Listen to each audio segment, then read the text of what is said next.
사도신경으로 신앙 고백드리겠습니다. 나는 전능하신 아버지 하나님 천지의 창조주를 믿습니다. 나는 그의 유일하신 아들 우리 주 예수 그리스도를 믿습니다. 그는 성령으로 잉태되어 동정녀 마리아에게서 나시고 본디오 빌라도에게 고난을 받아 십자가에 못 박혀 죽으시고 장사된 지 사흘 만에 죽은 자 가운데서 다시 살아나셨으며 하늘에 오르시어 전능하신 아버지 하나님 우편에 앉아 계시다가 거기로부터 살아있는 자와 죽은 자를 심판하러 오십니다. 나는 성령을 믿으며 거룩한 공교회와 성도의 교제와 죄를 용서받는 것과 몸의 부활과 영생을 믿습니다. 아멘. 찬송가 390장입니다. 찬송가 390장 예수가 거느리시니.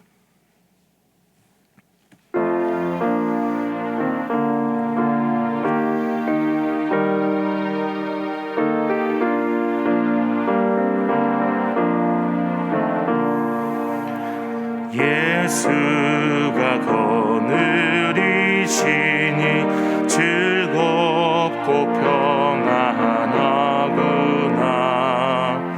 주야에 자고 깨는 것 예수가 거느리시네. 주 날 항상 돌보시고 날 친히 거느리시네. 주 날 항상 돌보시고 날 친히 거느리시네. 때때로 괴로움 당하며 때때로 기쁨 누리네. 풍파 중에 지키시고 평안히 거느리네. 주 날 항상 돌보시고 날 친히 거느리시네. 주 날 항상 돌보시고 날 친히 거느리시네. 내 주의 손을 붙잡고 천국에 올라가겠네. 괴로우나 즐거우나 예수가 거느리시네. 주 날 항상 돌보시고 날 친히 거느리시네. 주 날 항상 돌보시고 날 친히 거느리시네. 이 세상 이별할 때에 마귀의 권세 이기네. 전국에 가는 그 길도 예수가 거느리시네. 주 날 항상 돌보시고 날 친히 거느리시네. 주 날 항상 돌보시고 날 친히 거느리시네.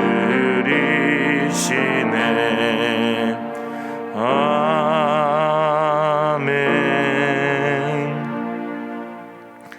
하나님의 말씀 시편 41편 1절에서 13절까지의 말씀입니다. 시편 41편 1절에서 13절까지의 말씀 함께 교독으로 보신 후에 마지막 절을 함께 합독으로 읽도록 하겠습니다. 가난한 자를 보살피는 자에게 복이 있으며 재앙의 날에 여호와께서 그를 건지시리로다. 여호와께서 그를 지키사 살게 하시리니 그가 이 세상에서 복을 받을 것이라. 주여 그를 그 원수들의 뜻에 맡기지 마소서.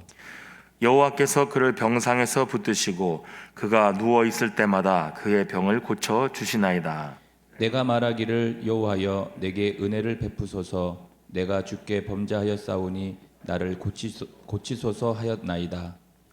나의 원수가 내게 대하여 악담하기를 그가 어느 때에나 죽고 그의 이름이 언제나 없어질까 하며 나를 보러 와서는 거짓을 말하고 그의 중심에 악을 쌓았다가 나가서는 이를 널리 선포하오며 나를 미워하는 자가 다 하나같이 내게 대하여 수군거리고 나를 해하려고 꾀하며 이르기를 악한 병이 그에게 들었으니 이제 그가 눕고 다시 일어나지 못하리라 하오며 내가 신뢰하여 내 떡을 나눠 먹던 나의 가까운 친구도 나를 대적하여 그의 팔꿈치를 들었나이다.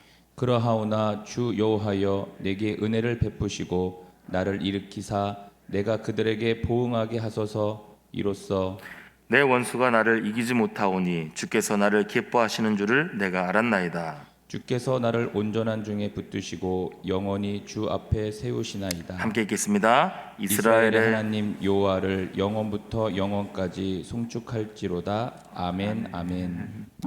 기도하겠습니다. 좋으신 아버지 하나님, 은혜를 감사합니다. 지난 간밤에도 저희들을 주님 품 안에서 편히 쉬게 해주시고 또 이 새벽에도 저희들을 주 앞에 불러주심을 감사합니다.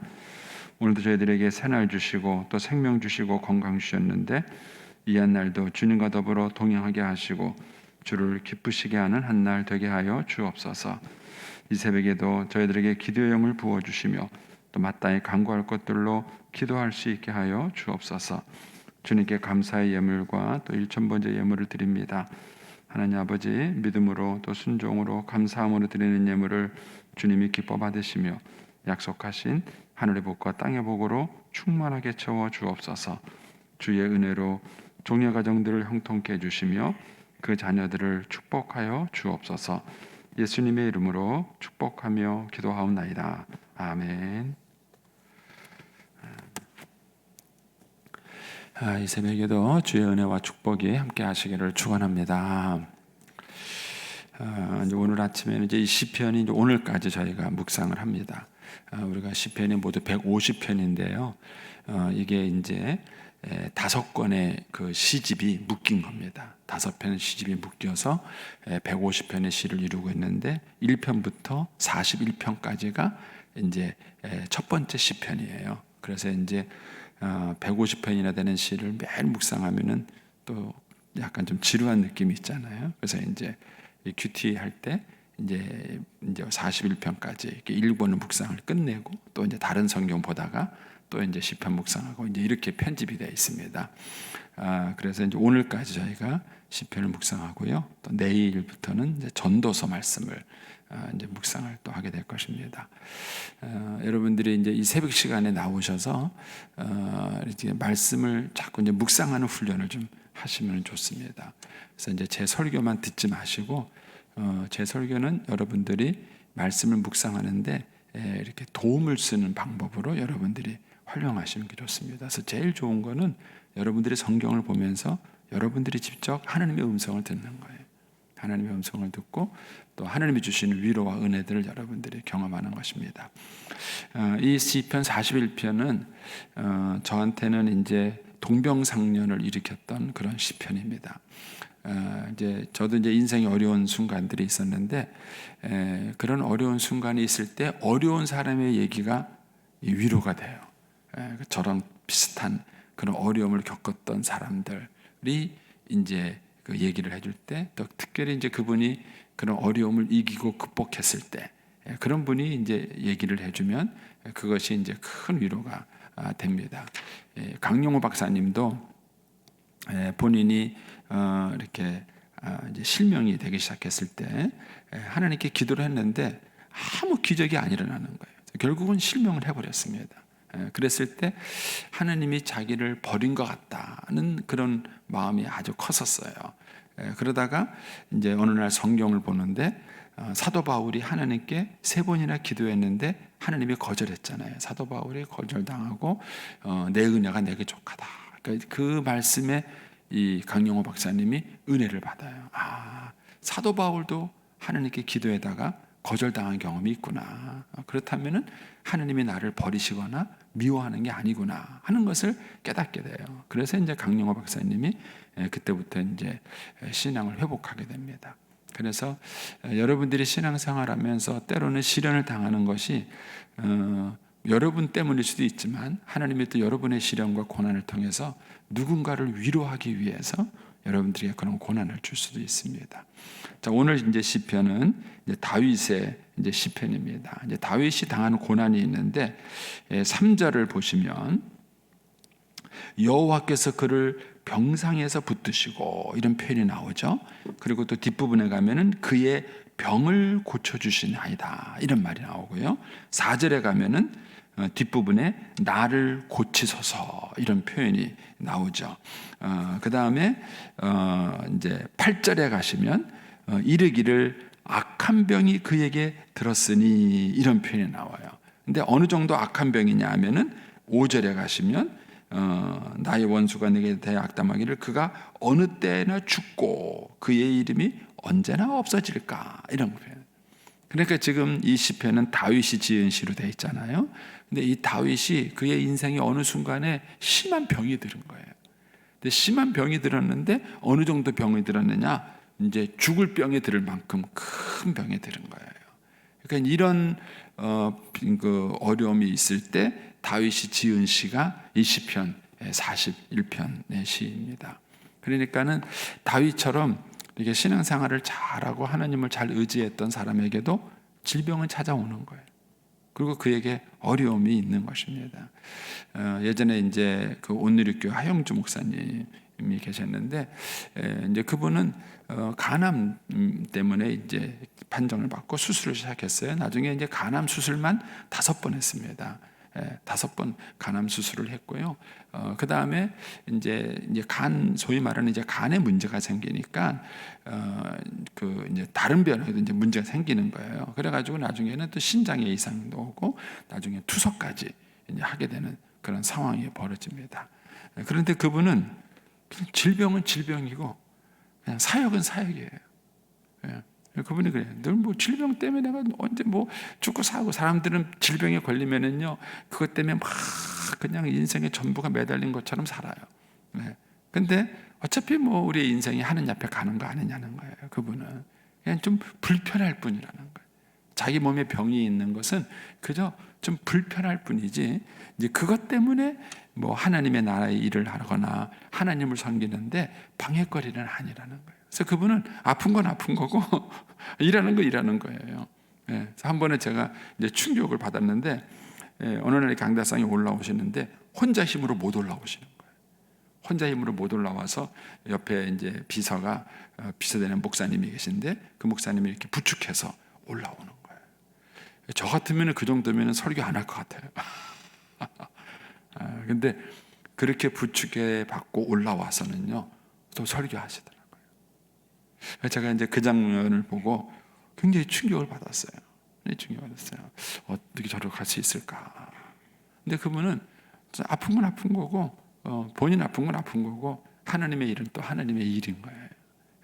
그러니까 다윗도 보면 이런 이제 어려움이 있었던 것이 이런 어려움 속에서 다윗이 이 시를 지은 것입니다. 자, 이제 이런 배경을 가지고 이제 한번 보겠습니다. 자, 1절에 보시면 가난한 자를 보살피는 자에게 복이 있으며 이런 말입니다. 시편의 서두를 이렇게 열어요. 가난한 자들을 보살피는 자가 복이 있다. 그러니까 하나님께 복 받는다 그러는 거예요.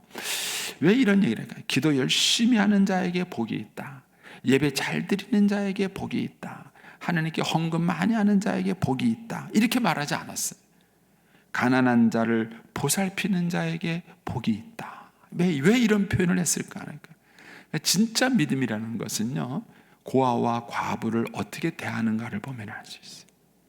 그러니까 여러분의 진심은 여러분들이 약한 사람을 어떻게 대하느냐 보면 알습니다. 여러분, 시어머니가 며느리를 못되게 대하는 거는요, 그거는 정말 믿음이 없는 겁니다. 약자를 괴롭히는 것입니다. 자녀가 나이 드신 어머니를 학대하는 것, 나이 드신 부모님을 학대하는 거는요, 정말 나쁜 짓입니다. 그거는 믿음이 없는 것입니다. 그러니까 여러분 안에 참된 믿음이 있다면 절대로 고아와 과부와 나그네를 괴롭히지 않습니다. 왜냐하면 하나님에 대한 두려움이 있기 때문에 그래요. 그래서 참된 믿음은 어디서 표현되는가?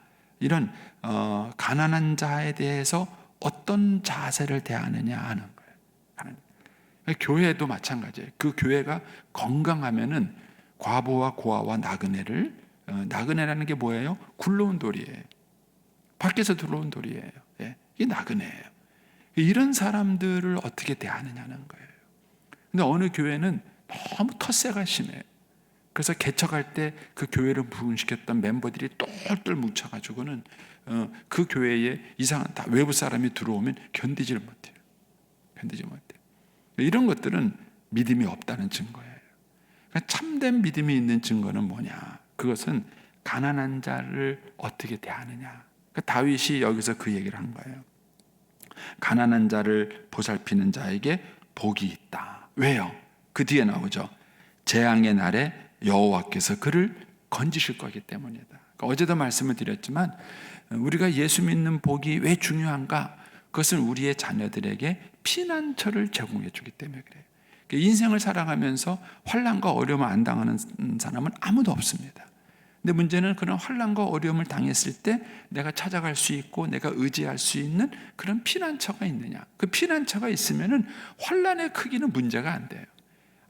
아무리 큰 어려움이 와도 나를 도우시고 돌봐줄 그런 피난처가 있으면은 절대로 그 삶은 흔들리지 않는 것입니다. 그런데 가난한 자를 보살피는 자에게 뭐가 있나? 피난처가 있다는 거예요. 그가 재앙을 당할 때에 하나님이 그를 건지시고 돌본다는 거예요. 그래서 그 사람이 복이 있는 자다 이렇게 말을 하는 거예요. 자, 그런데 다윗이 여기서 가난한 자를 특별히 언급한 이유가 있어요. 왜냐하면은 다윗이 지금 병들었잖아요. 병들었는데 이 병든 자기의 처지와 가난한 자들의 처지가 똑같은 거예요. 그런데 이런 병든 자기를 사람들이 어떻게 대하는가 보십시오. 4절에 보시면, 5절에 보시면 다윗이 이렇게 병들어 있는데 나의 원수가 내게 대하여 뭘 해요? 악담을 해요. 악담을. 여러분, 말을 잘하는 게 신앙이에요. 말을 마구잡이로 하는 게 신앙이 없는 거예요. 그러니까 이 원수가 와서 악담을 합니다. 뭐라냐면 쟤 언제 죽어? 이렇게 말하는 거예요. 예? 그가 어느 때나 죽고 그의 이름이 언제나 없어질까? 이 말이 됩니까? 아픈 사람한테 와가지고 이놈 언제 죽어? 쟤 빨리 죽어야 되는데 쟤 언제 죽을 거야? 곧 죽는데 뭐 죽을 병에 걸렸대, 뭐 치료약이 없대, 곧 죽을 것 같대. 뭐 사람들이 이렇게 힘없고 빽없는 이런 병상에 누워 있는 사람에 대해서 너무 마구잡이로 말을 하는 거예요. 마구잡이. 여러분들 대통령 앞에 가서 말을 막 할까요? 대통령 앞에 가서 말을 막 하지 않을 것입니다. 그런데 자기가 권세를 잡게 되면 그 다음에 힘없는 자에게 말을 막 하는 거예요. 그래서 여러분들이 가난한 자, 과부와 고아와 나그네에게 어떻게 말하느냐 하는 것이 여러분의 진심을 드러내는 거예요. 여러분의 속의 중심에 무엇이 있는지를 드러내는 것입니다. 이 악한 사람들을 와서 다윗에게 악담을 해요. 얘 언제 죽어? 이렇게 말을 하는 거예요. 그런데다가 거기서 끝나지 않아요. 6절에 가서는 뭐라 합니까? 나를 보러 와서는 왜 보러 왔을까요? 문병 온 거예요. 위로한다고 문병을 온 거예요.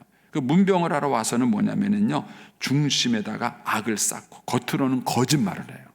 그래요. 빨리 나아야죠. 건강해야죠. 하고 거짓말을 해요. 근데 속에는 악을 쌓았어요. 어떤 악을 쌓았는가? 그 뒤에 가면은요, 8절에 이렇게 말합니다.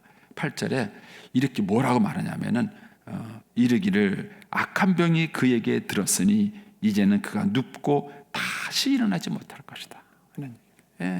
와서는 아이고 빨리 나야죠. 건강해야죠. 이렇게 앞에서는 그렇게 얘기를 해놓고는 밖에 가서는 뭐냐면 악담을 하는 거예요. 아유, 쟤 못 일어난대. 쟤 약도 없대. 쟤 금방 죽을 거래. 이렇게 말을 하면서 그 사람에 대해서 악담을 하는 거예요. 근데 발 없는 말이 천리 간다고 그게 본인한테 안 들려야 되는데 들리잖아요. 이렇게 한 바퀴 팍 돌아가지고는 본인에게 이제 그 얘기를 들리는 거예요. 7절에 가면은요, 이런 사람이 한두 명이 아니에요. 나를 미워하는 자가 다 하나같이. 이 표현을 보면은 한두 명이 아니에요. 이런 이렇게 다윗을 괴롭히고 비난하는 사람이 와서 수군거리고 나를 해하려고 꾀하며 그러는 거예요. 여러분, 병든 것도 힘들지만은요, 주변 사람들이 이렇게 말하고 다니는 게 사실은 더 힘든 거예요. 얼마나 이게 힘든 일인지 몰라요. 그래서 여러분들이 고난당하는 자를 함부로 평가해서는 안 돼요. 제가 예전에 어느 장로님한테 그런 얘기 들었어요. 제가 이제 병원에 갔는데 그 장로님이 그러더래요. 자기한테 문병 왔을 때 제일 꼴보기 싫은 사람이 누구냐면은 와서 막 문병하고 그러다가 아유, 장로님 기도 안 해서 그래. 제일 얄밉대.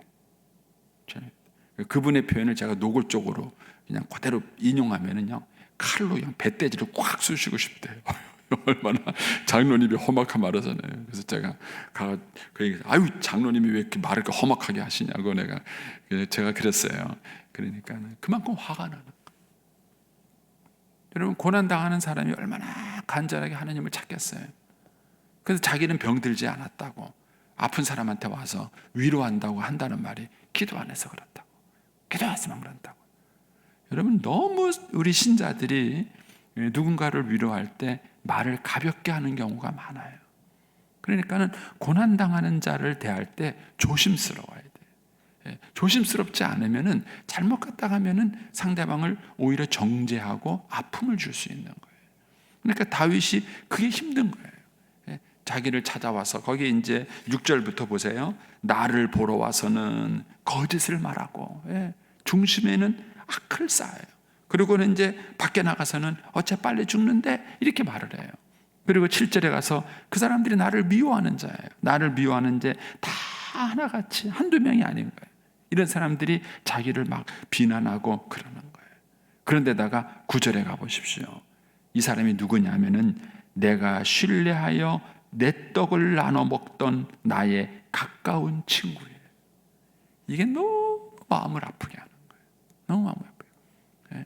여러분, 신자들이 특별히 말을 조심해야 되는 게 그거예요. 왜냐하면 우리는 교회에 나올 때 기대를 갖고 나오잖아요. 위로를 받으려고 그러고 하나님을 찾으려고 나오는 거예요. 그래서 하나님 다음으로 신자들이 귀하게 보이는 거예요. 예수 믿는 사람들이 귀하게 보이는 거예요. 그리고 이 예수 믿는 사람들한테 뭔가 위로를 받기를 원하는 거예요. 그게 이제 구역이고 남녀전도회고 그런 거예요. 그래서 이제 구역 예배고 남녀전도회고 모이면은 하나님 다음으로 이 사람들에게 뭔가 위로받고 싶은 거예요. 그런데 그렇게 믿었던 그 사람들이 나에 대해서 말을 막 하고 다녀요. 내가 고난당하고 어려움당한 것을 가지고 자기들이 입에 올리고 얘기 막 하고 다녀요. 이런 일이 있게 되면은 너무 가슴이 아픈 거예요. 다윗이 지금 그렇게 말합니다. 9절에 내가 신뢰하여 내 떡을 나눠 먹던 나의 가까운 친구, 그 사람이 병상에 나를 위로한다고 와서는 내 앞에서 위로하는 척하고는 뭐라 그러냐면은 9절 뒷부분에 나를 대적하여 그의 발꿈치를 들었나이다. 발꿈치를 들었다는 얘기는 쉽게 말하면 뒤통수 쳤다는 거예요. 뒤통수 치고 내 등에 칼을 꽂은 것입니다. 여러분, 인생을 살다가 믿었던 사람들에게 배신당하면요, 이게 너무 힘든 거예요. 2중, 3중으로 힘든 거예요. 저도 그런 적이 있었거든요. 너무 마음이 아픈 거예요.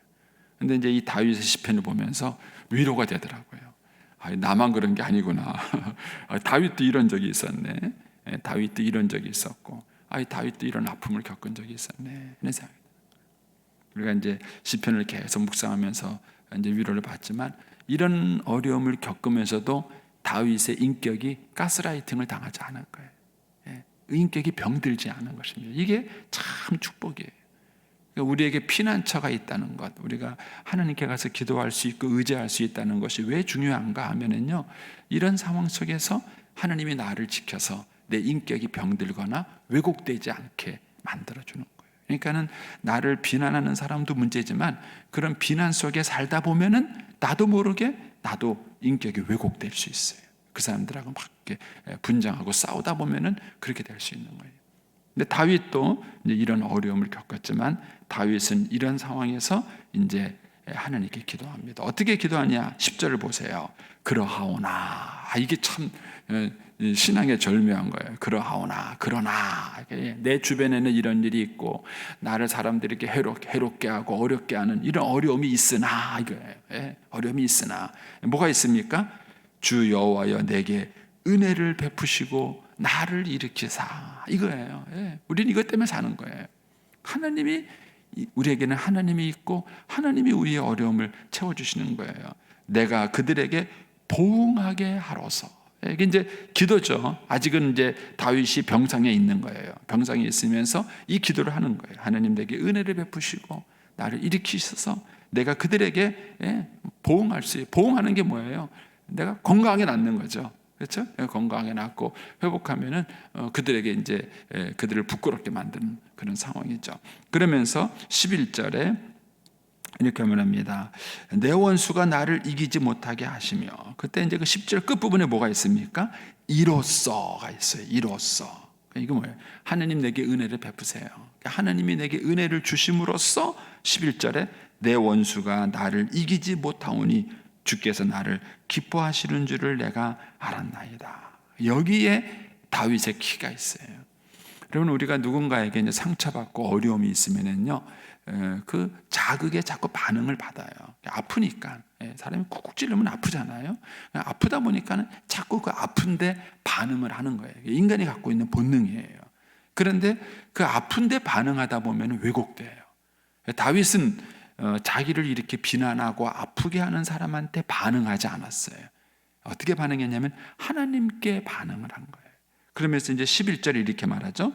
내 원수가 나를 이기지 못하오니. 뭘 못할 줄 아는 거냐? 거기 보면은 내 원수가 나를 이기지 못하오니, 그리고 끝부분을 읽어보세요.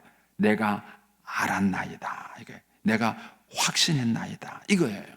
내 원수가 나를 이기지 못할 거를 다윗이 확신했어요. 어떻게 확신했습니까? 주께서 나를 기뻐하시는 줄을 내가 확신했기 때문에. 주께서 나를 하나님이 나를 얼마나 사랑하시는지, 하나님이 나를 얼마나 아끼시는지를 아는 거예요. 저도 고난 속에서 이걸 알았어요. 그래서 제가 깨달은 게 있어요. 나는 결코 망하지 않는다. 이게 결국 로마서 8장이에요. 사도 바울이 환난이나 핍번이나 적신이나 위험이나 칼이라, 그 어떤 것도 나를 그리스도 예수 안에 있는 하나님의 사랑에서 끊을 수 없느니라. 이걸 제식으로 표현하면은요, 나는 망하지 않는다. 왜? 나는 망하지 않는다. 왜요? 하나님의 은혜가 있기 때문에. 왜냐하면 하나님이 날 너무 좋아하세요. 어느 정도 날 좋아하시는지 아세요?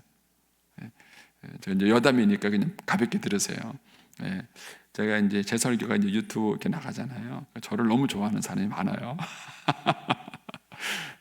제가 이제 목소리만 조금 이상해도 연락이 와요. 무슨 어디 아프세요? 표정만 조금, 그래서 아침에 괜히 신경 쓰여요, 제가요. 표정만 조금 이상해도, 목소리만 조금 이상해도 뭔 일이 있으세요? 그래요. 저도 팬이 있습니다. 주여. 여러분 생각하세요. 인간적으로 조금만 좋아해도 그 정도인데 하나님이 나를 얼마나 좋아하느냐면은 나를 위해서 그 아들을 희생시킬 만큼 나를 좋아하세요. 그렇게 나를 사랑하셔요. 다윗이 깨달은 거예요. 하나님이, 전능하신 하나님이 나를 이렇게 사랑하시는데, 그 하나님이 나를 이렇게 아끼시는데 난 망할 수 없구나, 내가 죽을 수 없구나. 다윗이 그걸 깨달은 거예요. 그래서 12절에 이렇게 말합니다. 주께서 나를 온전한 중에 붙드시고 영원히 주 앞에 세우시나이다. 자, 주하고 동사만 보세요. 주께서 붙드시고, 그다음에 주께서 세우시고, 그런 거예요. 여러분, 인생은요, 하나님이 붙들고 세우시면은 넘어지지 않습니다. 근데 하나님이 안 도와주면은 아무것도 안 돼요. 아무것도 안 되는 거예요. 이걸 깨닫고 나면은 사람하고 안 싸워요. 사람하고 안 싸우고 사람 때문에 속상하지 않아요. 그 사람이 뭐 나를 뒤에서 뭐 비방하고 다니든 뭘 하고 다니든 그것 때문에 막 열받고 막 그렇지 않으세요. 왜요? 그 사람이 나에 대해서 하고 다니는 말 때문에 내 인생이 오락가락하는 게 아니에요. 하나님이 나를 붙드시고 하나님이 나를 세우시는 거예요. 그 사람이 아무리 나를 비방하고 다니고 한다 할지라도 그것 때문에 내 인생이 망가지지 않아요. 다윗은 이것을 깨달은 것이죠. 자, 그래서 다시 앞으로 오시기 바랍니다. 1절에 보면은 다윗이 이런 마음을 담고 가난한 자와 자기를 동일시한 거예요. 그래서 이 가난한 자란 얘기는 뭐 병든 자란 얘기로 같이 봐도 괜찮아요. 그래서 이 사람을 동일시하는 마음으로 이런 고백을 하는 거예요. 가난한 자를 보살피는 자에게 복이 있으며 재앙의 날에 여호와께서 그를 건지시리로다. 여호와께서 그를 지키사 살게 하시리니 그가 이 세상에서의 저 하늘에서만 뿐만 아니라 이 땅에서도 복을 받을 것이다. 이 얘기는 결국 다윗이 자기 두고 한 얘기예요. 자기가 이런 어려움을 겪으면서도 지난 날을 돌아보면서도 그렇게 가난하고 어려운 자를 학대하지 않고 그들에게 선을 대했던 자신의 삶, 거기에 대해서 다윗이 배신감을 느끼지 않고 확신하는 거예요. 하느님이 나를 지키시고 보호하신다. 그래서 3절에 가서 그런 고백이 나오는 거예요. 여호와께서 그가 누굽니까? 가난한 자를 보살피는 자예요. 진짜 믿음이 있고 하나님을 의지했고 하나님을 경외하는 자예요. 그런 자를 병상에서 붙드시고 그가 누워 있을 때마다 그의 병을 고쳐주시나이다. 이렇게 다윗이 확신의 고백을 하게 된 것입니다. 저와 여러분이 인생을 살아가면서 여러 가지 시련과 어려움이 있을 수 있습니다. 그러나 하나님을 바라보십시오. 그리고 사람 너무 씨름하지 마세요. 또 그것 때문에 너무 주목하면은 그 사람 말 때문에 너무 마음이 상하는 거예요. 근데 거기에 주목하지 마시고 여러분들이 하나님께 주목하십시오. 하나님이 나를 지켜주신다, 나를 사랑하신다, 나를 아끼신다는 사실을 기억하시고 결국 그 은혜가 사도 바울의 고백처럼 나를 나되게 하는 축복이 되는 것입니다. 오늘 한 날도 여러분들이 이 은혜 속에 승리할 수 있게 되기를 축복합니다.